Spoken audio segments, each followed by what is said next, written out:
Since my last office tour video, I've been making some changes to my office. I've been clearing things out that I don't use very often, which was harder than anticipated, but overall I've been happy with the process. The biggest adjustment so far is removing the storage shelf that was in the corner of my room.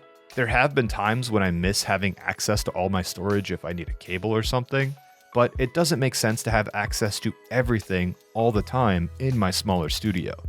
It was cluttering up the office with lots of things that I rarely use. The space feels much less cluttered and open, and that was only one change. Another change I've made is taking inspiration from other YouTubers who have a studio on a rolling stand. This prioritizes ease of filming and saving space. Mine is still in the development stages, but I've enjoyed saving the floor space and having less tripods and stands around my office. In a few weeks, I'll go over a full build of this, but I need to make some more videos with this rolling stand and let this evolve over time before I make that video. One common complaint about my office is when I have people over, they don't have anywhere to sit and talk. I'm okay with sitting on Apple boxes and computer chairs, but it's not very inviting for others.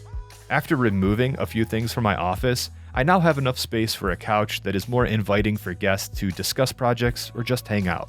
It's been refreshing to take breaks and brainstorm new ideas.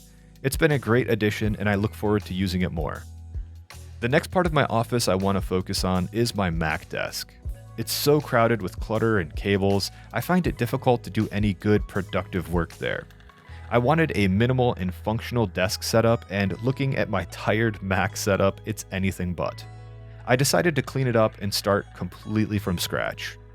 After posting my last office setup tour, Fezibo reached out to me and asked me if I wanted to review one of their standing desks, and after looking at my second-hand chipping IKEA desk, I thought this would be a great time to try one out. Fezibo did send me this desk, but no money exchanged hands and all these words are my own, and they don't get to review this video before I post it. One thing that stood out to me after looking at their desks was how affordable they were compared to many other brands. Their entry-level standing desk starts at $260, and that includes the electric frame and desktop.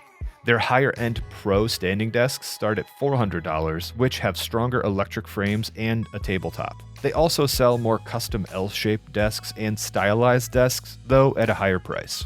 Before the build, I had to remove my old desk and clean up my office. There were so many wires under the desk that I didn't even know where to start. These cables were power cables from my modem, router, and switch for my internet.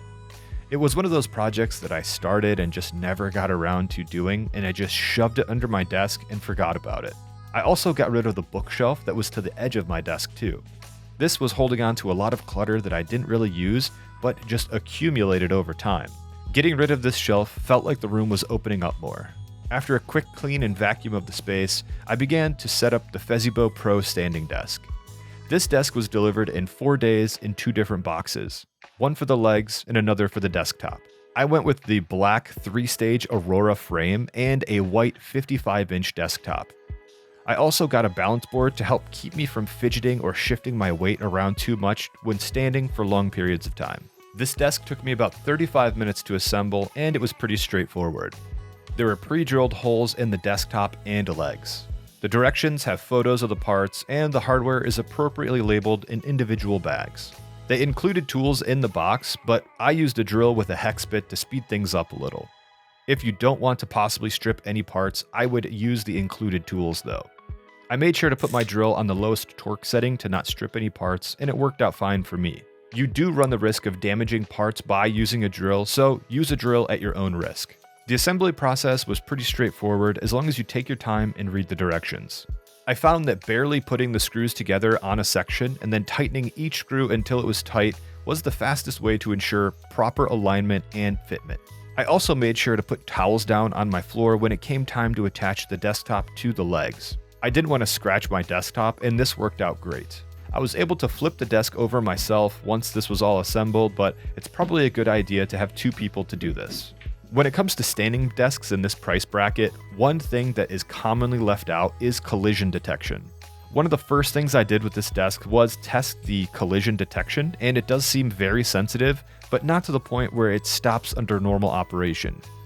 When the desk is moving, don't lean on it to avoid accidentally triggering the collision detection though. However, if the desk does detect a collision, it will stop in place. The desk comes with 2 plastic hooks. This hook is where I keep my balance board when I'm not using it, and it's worked out great so far. Since the hook is plastic, if you're putting something heavy on there and bump into it, you run the risk of breaking the plastic hook. I'd prefer if these were made from metal, but it's been working for me for the last few weeks just fine. When it comes to cable management, there are 6 clips included, but no included cable management trays. I purchased a separate cable management tray from IKEA, but have had mixed results with them. I'll have to try some more cable management options and update this later. One of my major concerns with all standing desks is their stability when in the standing position. While I have the upgraded Aurora legs that support up to 275 pounds, I have not loaded this desk anywhere near to that weight capacity, and have had good results with the stability so far. My 32-inch LG ultrawide is on a gas piston monitor arm, which is notoriously shaky when typing away on a keyboard on any desk. It doesn't help that I have cherry blue switches on my keyboard, so I have to press the keys a little harder when typing. There is a slight amount of movement on my monitor when typing, but my monitor also slightly moves on any desk with this keyboard when I'm writing long scripts or articles. Under normal use, the desk is very stable in standing and sitting positions. I tend to lean my forearms on the desk more when standing for long periods of time, and the desk doesn't budge when leaning on the front of the desktop. That being said, I do have the Aurora 3-stage frame, which is a $50 upgrade, so I can't comment on the original Pro 2 stages stability. The Aurora 3-stage keypad has 2 preset buttons, anti-collision detection, lighting options, and optional sedentary reminders. The customizable sedentary reminders are nice if you remember to set them up while you're working. I also think the white keypad goes well with this white desktop. It's been very easy to use, and since I'm the only one using this desk, I only need 2 presets. If you need more, the advanced keypad has up to 4 preset positions. When it comes to my personal settings, I'm 5'11" and I'm standing at 43.1 and sitting at 28.2. The desk takes about 12 seconds to switch between those 2 settings, which is pretty fast, and by the time I move my chair, the desk is in the next position. If I'm using the balance board or anti-fatigue mat, I'll have to raise the desk up slightly so my forearms are at a 90-degree angle to the desktop. When it comes to using the balance board, this is a great way to keep from fidgeting around when you're standing for long periods of time. I wouldn't consider this board difficult to use, but it's just enough to give you some freedom to move without promoting bad posture. Believe it or not, using a desk mat or balance board to stand on makes a big difference on how long you're able to stand for without needing to take a break. If you are in the market for a standing desk, I would recommend picking up some kind of an anti-fatigue mat or a balance board just so you can extend the time you're standing at your desk for as long as possible. This desk did come with a promotion that included a drawer, but this is not something I have used. The drawer is made of fabric, and all of my devices and cameras are heavy and they would not be supported by this fabric drawer.